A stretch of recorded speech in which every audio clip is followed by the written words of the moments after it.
Tu je ura za mesto, za mesec juni, z nami v tem studiu naš župan, gospod Aleksandar Saša Arsenovič. Gospod župan, dobro jutro. Dobro jutro. Dobro jutro. Lentovsko.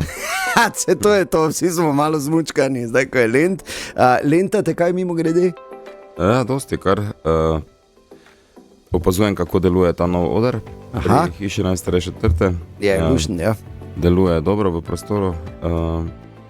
Pa na Jazzland sem bil pravzaprav skoraj vsak večer.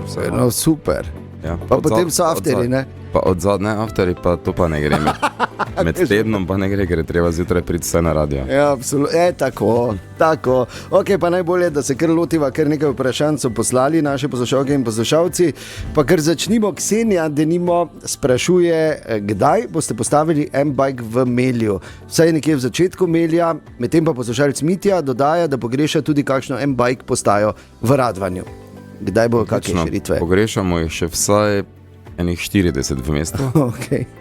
Načrt je narejen bil na približno 65 do 70 postaj. Vsaka mora biti maksimalno 400 do 500 metrov oddaljena od naslednje, da sistem deluje, da je uporabniku prijazen. In 17, ne 14, kot je bilo najprej načrtovano, je pravzaprav koncesijskih z Europlakatom, vse ostale pa je dogovor Europlakata z gospodarskimi subjekti. Torej sedaj treba naslavljati dodatno k tem, hvala vsem 12, ki jih podpira gospodarstvo ali univerza. Tem se zdaj pridružujejo kmalu Sava na Jadranski z proletarskih brigad, kmalu Triglav pri Mitnici, zelo kmalu McDonald's pri novem McDonald'su. Dobro. In OTP, bodoči Nova KBM, na Teznu, vendar do Tezna moramo priti, tako da tam se pogovarjam tudi sam z mnogimi gospodarskimi subjekti, da bi to podprli. In v teku so tudi pogajanja za Melje z Henklom. Seveda pa nagovarjam tudi druge subjekte, naprimer Avtokoletnik ali ostale, ki bi želeli poskrbeti za mobilnost svojih zaposlenih, da sodelujejo pri tem najbolj popularnem in verjetno enem najboljših projektov, kar smo jih naredili, kar se tiče spremenjenih potovalnih navad. Ja, definitivno in hkrati je to tudi način, kako lahko ti gospodarski subjekti tudi na nek način vrnejo nazaj nekaj in poskrbijo, kot ste rekli, za svoje delavce. Super. Torej, Edija zanima, kaj se dogaja z južno obvoznico v zadnjih tednih. Nekaj pravijo, prekopavajo, ampak to, da naj ne bi bila gradnja ceste. En del izvaja Direkcija Republike Slovenije za vode ob Radvanskem potoku. Kar se pa tiče tega majhnega dela, pravzaprav, glede na to, kaj mesto pričakuje že ves čas, dela zahodne obvoznice, torej od krožišča pri Streliški mimo Betnavskega gradu, približno 1,3 km, pa so, kolikor vem, arheološka izkopavanja sedaj dokončana, da se pridobiva gradbeno dovoljenje. Pogodba z izvajalcem pa je že podpisana, mislim, da 2 leti in pravzaprav si vedno znova in vsakič na vseh ministrstvih, ki imajo s tem kakšen stik, prizadevamo, da bi se to končno naredilo. Predvsem pa delamo na tem, da bi se potem naredilo to tudi celovito, ker zdaj bomo spet končali nekje na eni izmed njiv, ne pa še na avtocesti, tako da bi si želeli razbremeniti seveda tudi tisto križišče v Hočah in da to postane bolj hoško, ne pa mednarodno križišče. Ja, ker tam se zna res vsak dan znova se tam zabije oziroma ker če bo vse po sreči, bi se morala dela letos pričeti. Aha, ok, torej leto še. Poslušalka Tara se sprašuje, zakaj digitalni panoji od Europlakata v mestu še stojijo, kljub temu, da je bilo ugotovljeno, da so postavljeni nezakonito, in zakaj torej še niso odstranjeni? Odstranjeni morajo biti po novi inšpekcijski odločbi do 30.7. Vendar bi rad tu nekaj drugega povedal. Vsi govorimo o digitalizaciji, kako je to fajn, kako so to seveda tudi pasti in zanke, pa vendar tudi veliko prednosti in prav tako so pri javnem oglaševanju velike prednosti.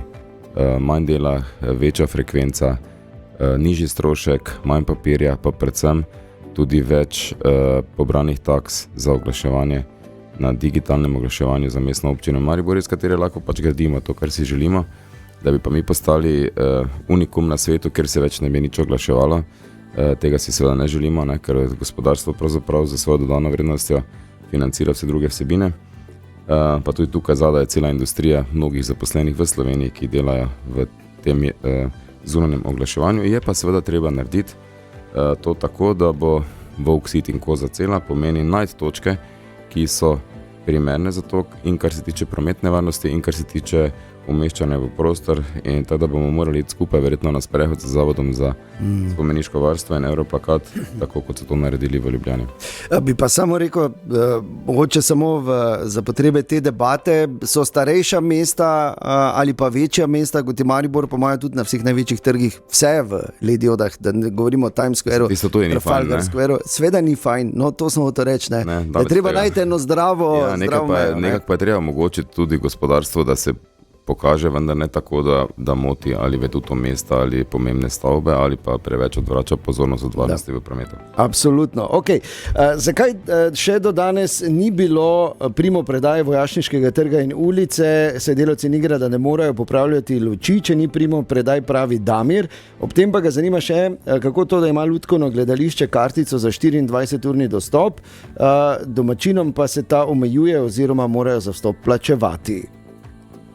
Dobro, vsi smo domačini, ne, tudi. Ja, pač torej, ki tam živijo. Ja. Dobro, imamo tukaj eno veliko, seveda ima to urejanje mestnega središča na način, da pridemo van peš z javnim prometom, spreminjamo tudi linije javnega potniškega prometa. Majster je tukaj še enkrat na razpolago za vsakodnevne servise, zelo so prijazni, želijo si pomagati ljudem v tem središču, zato so tudi tukaj. Ne moremo imeti na eni strani vsega urejenega, pa istočasno avto noter, ker potem pač to ne gre skupaj, potem tudi namen ni dosežen in tudi evropska sredstva smo pravzaprav dobili za to, da ukinjamo parkirišča in dovoze v mesto, ker si želimo, da je mesto bolj trajnostno, naravnano, zeleno in tako naprej. In je v veljavi odlok, po katerem lahko samo tisti, ki ima stalno ali začasno prebivališče na naslovu, ki ima zagotovljeno parkirno mesto, dobi tudi stalni dostop. Če tega parkirnega mesta nima, potem seveda dostopa ne more biti, ker bi to pomenilo, da bi avto stal zunaj na urejenem trgu in ne bi moglo biti tam koncerta, naprimer. In pravila velja za vse enako. Lutkovno gledališče ima svoj parkirni prostor. Kaj se tiče pa te primopredaje, mislim, da tam so spori še okoli tega, kdo je kriv, da so tisti, ki jim tega res ne je bilo treba, tiste krogle kotalili po mestu, kot da smo na bowlingu proti Dravi. Ja. In upam, da bomo ta problem rešili, jih pač še boljše fiksirali in da bomo potem prišli do primopredaje. Kar se pa tiče luči, pa bi se dale zamenjati, če bi bila volja in popraviti, tudi če ni narejena primopredaja, ker pač že prej so bila v upravljanju Nigrada, pa so se pač nove lučke v upravljanju Nigrada, pa lahko najdeš problem, lahko pa najdeš rešitev. Tako, to je vse stvar zornega kota. Naš župan je danes gost v tem studiu Ura za mesto. Nadaljujemo takoj potem. V tem studiu naš župan Aleksander Saša Arsenovič, Ura za mesto. Še enkrat dobro jutro. Že dober dan, ok, dobre, predno smo prišli tako daleč. Festival Lent po dolgem času prvič zares na Lentu, prenovljenem, krasnem Lentu, kot ga imamo, in zadeva funkcionira res super. No, moram reči, prav lepo je in z velikim ponosom človek zdaj tudi pokaže na to, kar imamo, ne? Še bolj zdaj sploh, ko živi. Ja, prej je bilo tudi fajn, ker je bil pač program, pa nekaj drugega, danes pa je seveda to čist neka drug prostor, vedno več je stika z reko, ko končamo še te plaže, stopnišča, bo še toliko bolje, tudi več zelenja pride. Všeč mi je in ga ta prostor sedaj pravzaprav testiram, tako peš kot s kolesom, se dosti pogovarjam, grem na ta prizorišča, da vem, kako v bistvu v prostoru funkcionira, kako funkcionira ponudba hrane. Nekaj še izzivov je pa vsekakor na nas, ker leto ima 52 tednov, ne? Torej zdaj bo največji izziv čarobne niti povezati do Lenta v času čarobnega Maribora, adventa, in nas tam tudi razveseljevati. Tam je fokus sedaj v novem programu na otroke. Drugače si pa seveda želim, da bi od maja do septembra, ko to vreme omogoča, imeli nek stalen program, mogoče ravno na tem trgu Hiša najstarejše četrte, drugo leto bo lokal končan. tam je tudi bil predviden oder, tisti čudovit na arhitekturnem tečaju, mogoče zdaj še malo več volje tudi v mestnem svetu za najti sredstva za izvedbo tistega, ki bi bil vsak dan terasa, ko pa je program, pa so na njem izvajalci različnih kulturnih stvari. In tam si pravzaprav želim, da bi se nekako več programa dogajalo ali najprej naši mladi bendi jim dati priložnost, na pamet govorim, med 18 in 20 uro, od 20 do 21, 22 koncert, bolj znane skupine, pa potem nadaljevanje z DJ-jem. Se pravi, ne kot nekaj ultra glasnega, ampak nekaj, kjer veš, da boš sigurno nekoga srečal. Tako, ne, da veš, da se dogaja in da pa se tja lahko gre. Ja? Super načrt, drugače pa Tomaža zanima, kaj misli občina narediti za to, da se ustavi centralizacija, recimo selitev podjetij v Ljubljano. No, to o dogajanju za julija in avgusta ste pa pravzaprav že odgovorili. Torej, vedno, ko se nekaj preseli, ko nekaj gre iz Maribora, to povzroči neko reakcijo pri občankah in občanih. Zadnji primer, seveda, banka. Ja, tudi smo imeli kar nekaj pogovora in želja, da se to zdaj ne zgodi še. Razumem, da ko bo enkrat je Monika končana, ki jo pravzaprav tudi ta skupina gradi, da je to neka naravna pot, sedaj pa to ni bilo treba, sploh če vemo, da je približno 70% komitentov iz štajerskega konca. Ima sedež tam, v resnici se sicer za njih ne bo nič spremenilo, po drugi strani pa ni bilo treba sedaj drezati v to. Ker ravno to je tisti izziv bil našega delovanja, da pokažemo, da znamo, zmoremo, imamo kompetence, znamo izvajati evropske projekte in tako naprej, skupaj z univerzo, UKC-em, gradimo boljše mesto in potem se neka banka, ki jo ljudje razumemo kot svojo, ki pravzaprav tudi takrat nekoč kot hranilnica še omogočala denar generalu Majstru za to, kar je potreboval, da je meja tu, kjer je to neka zguba za okolje in ni pa stvar razen tega, da na to opozarjam, postrežem z vsemi številkami, vedno z novim ministrstvom, ne samo zaradi podfinanciranja, ampak tudi zaradi drugih sredstev, ki bi morala priti v Maribor. Je pa to stvar seveda enega strateškega razmišljanja države, 33 let jo imamo, 20 let smo v NATO in veselijo me pa sedaj premiki, ki pa gredo v smer podatkovnega centra, velikega računalnika pri Demu, kolikor vem tudi investicije na področju zdravstva in upam, da bomo našli tudi nek način, da se ta luknja podfinanciranosti ne bo večala iz nekoč 16 milijonov, kar je že samo po sebi 16 milijonov preveč, smo zdaj že na 34, tako da te investicije, ki jih sedaj gledamo in zdravstvena postaja tezno so ok, za naprej pa mesto svojih resursov nima, lahko samo prodajamo, neskončno pa tudi ne moramo prodajati, ker ne vem, zakaj bi moral prodajati nekaj, da potem plačam, ne vem, zaposlene v lutkovnem gledališču. Ja, jasno. Upajmo seveda, da se bo to rešilo. Poslušalko Barbaro... Lahko k temu še nekaj dodam. Seveda. Da ne delamo prav kot država, dokazuje dejstvo, da imamo v Mariboru približno stabilno število prebivalcev, da vidim na upravni enoti, da tam stojijo v vrstah in želijo živeti v Mariboru, torej čaka na začasna ali stalna prebivališča.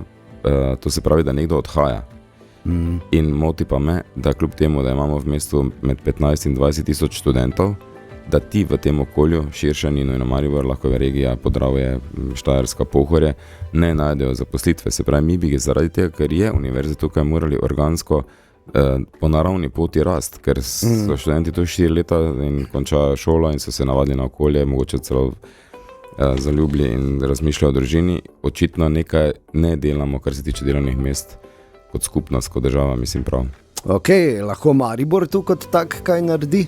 Ja, mi smo zdaj naredili kot že dolgo, noben 200 milijonov smo uspeli aktivirati, da bi to okolje bilo boljše, nijo pa mi možnosti subvencioniranja resnega gospodarskih družb ali pa reči, da bomo decentralizirali državo in ne vem, od skoraj 15 tisoč uradnikov, ki se vozijo iz cele Slovenije v Ljubljano, jih je enih 3-4 tisoč zaposlili tukaj. Ena ministrstva so šla na to pot, po 30, 40, 50 ljudi, torej zametki so, zdaj pa bo treba politična volja, da bomo naredili malo večji pok in potem bo manj ljudi na cestah in več bo jih imelo čas svoje otroke peljati v vrtec. Ok. Poslušalko Barbaro zanima, kdaj se boste na občini ozrli proti pozabljenemu delu mestne četrti Ivan Cankar, natančneje proti Počehovski ulici, kjer je vedno več novih hiš, pravi posledično več ljudi in nemogoč promet. Tam je tabla za omejitev 30, ki ne pomeni nič, ker se kontrola ne izvaja, pravi. In kot težavo izpostavila tudi parkiranje pred pizzerijo, so pač velika gneča je in pač ljudje imajo tam težave. Da je dobro, da je gneča pred pizzerijo. Ja, torej dobre pice, ne? Tudi Počehovska ni pozabljena, drugače ljudje ne bi tam želeli živeti in graditi hiš. Smo preverjali, kar se tiče količkov ne gre, ker potem bi bilo žal premalo prostora, pločnik je preozek in bi bila vožnja invalidskega vozička nemogoča. Pozval bi za tukaj, če da nekdo tablo 30 na željo ponavadi naših občanov, da potem to drugi občani razumejo in se pač teh pravil držijo. Naša medobčinska redarska služba seveda bo s časoma morala očitno postaviti več radarjev, za policijo smo v stalnem stiku, ampak ne more zdaj skupnost pričakovati, da bo nekdo drugi delal non-stop, predajmo malo tako kot moje smeti, moja skrb, moj vrtiček, posadim jaz drevo, ne rabi samo občina in tako naprej, dajmo paziti en na drugega. Ok, torej naš župan je še vedno gost v tem studiu, poslušate Uro za mesto, nadaljujemo takoj potem. 30 minut je, naš župan je še v tem studiu, poslušate Uro za mesto, zadnjo pred poletnimi počitnicami. Zdaj pa župan Stanislav sprašuje, kje je vodna fontana, ki je bila pred prenovo Lenta v bližini Stare Trte. Kaj je s to fontano se zgodilo? Najprej sem zelo vesel, da te fontane več ni tam, kjer je bila, ker je pravzaprav tam dovolj vode v neposredni bližini in je ta umik te fontane zraven, seveda avto, korit, smetiščnih kanc sprostil ta trg, tako da se danes lahko tam veselo družimo.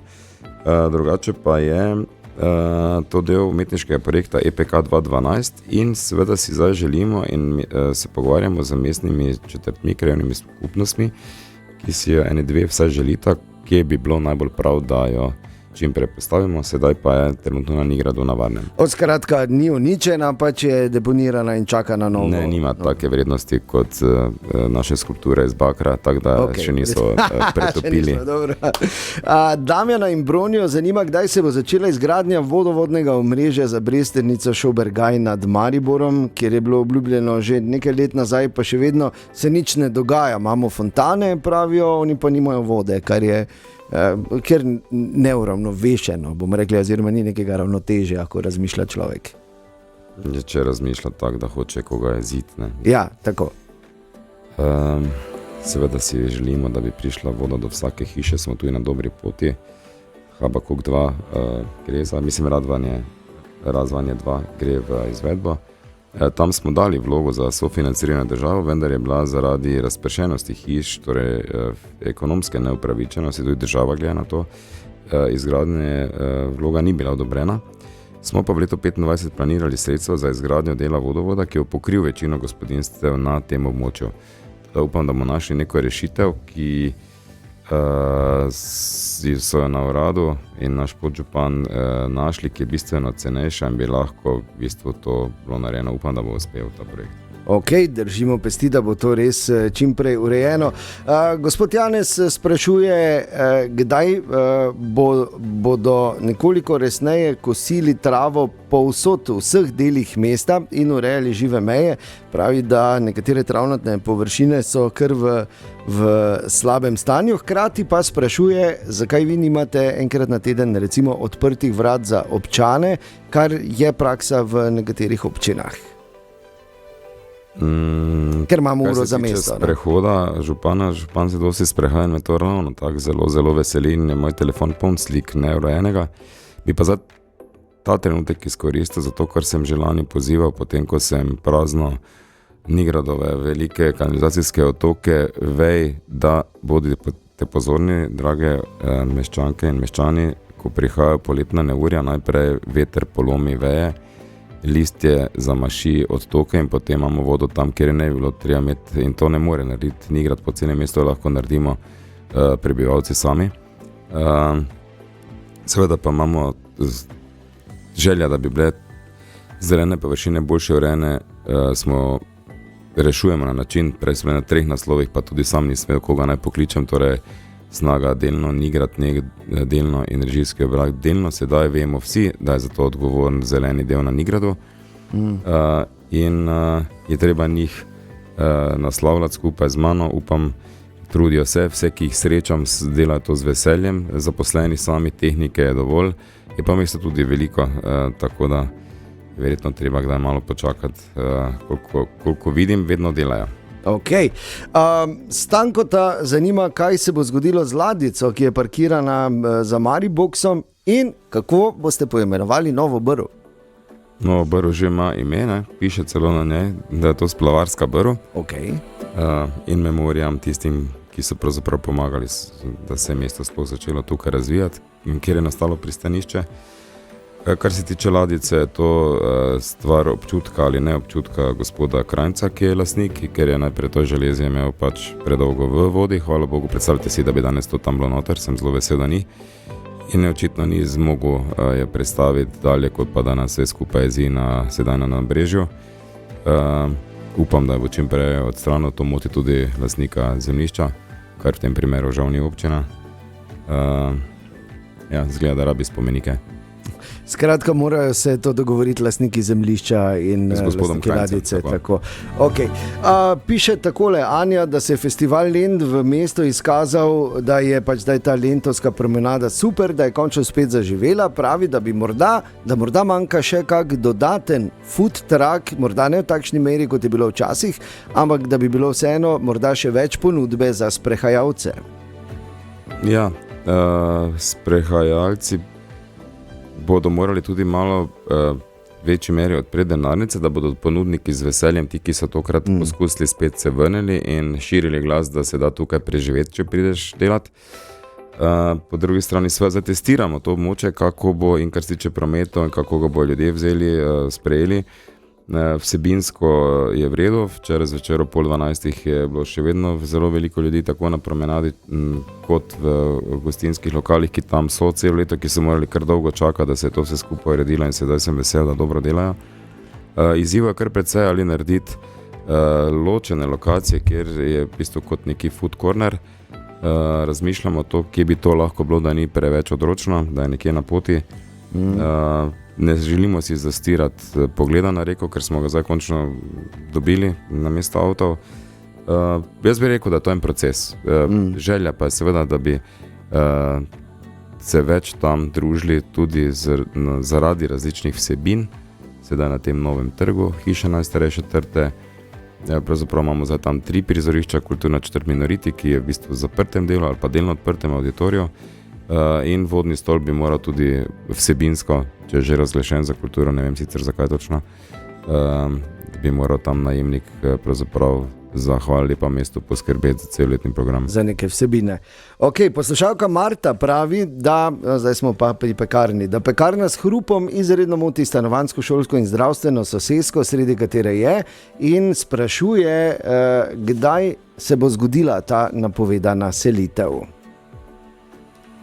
Torej, pred 33 leti smo bili seveda zelo veseli, da smo zaskvotali področje Jugoslovanske ljudske armade, ki nas je celo napadla, 33 leti tega, ta naša armada.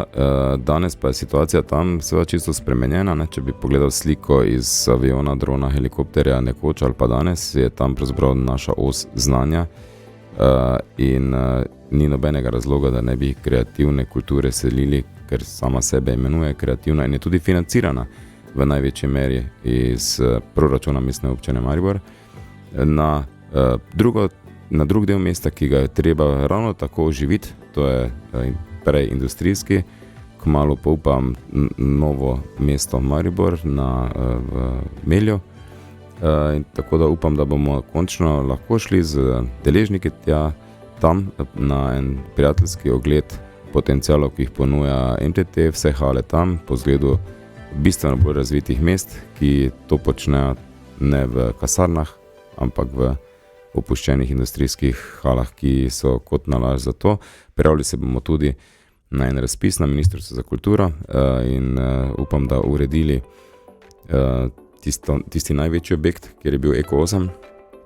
3 nadstropja so po 1400 kvadratov, tam je tudi dostop z avtom, tako da gremo sedaj postopoma oživljati tudi ta del, ki je pravzaprav od vodnega stolpa s kolesom oddaljen samo 3 minute. Spravi, če bi se mesto razvijalo, če bi raslo število prebivalcev ali pa dovolj zanimive vsebine, bi lahko mi ta, naprimer Lent razširili do MDT-a, ker je poti so bistveno krajše, poskusiti enkrat s kolesom. Ja, res je, ker tam čez Oreško nabreže plac je, ne? Zakaj ne bi naredili? Čudoviti prostori so. Ja, ok, za eno vprašanje še je časa, gospod župan, in sicer poslušalca Vladimira zanima, kaj se dogaja z gostilno pri 3 ribnikih. Ali bo zaživela celoti in takšni meri, kot je bilo predvideno, in pa zanima ga tudi, kako je zdaj s tem predlogom čolnarjenja, ker je v participatornem proračunu že bil podan predlog, ki je bil tudi izbran. Torej odločitev, da so mestne nepremičnine zelo ugodno kupljene, ne samo gostilno, ampak tudi en relativno velik del parka in tisto hišo tam zraven 3 ribnikov, o kateri se da razmišljati, bil čebelarski muzej in točka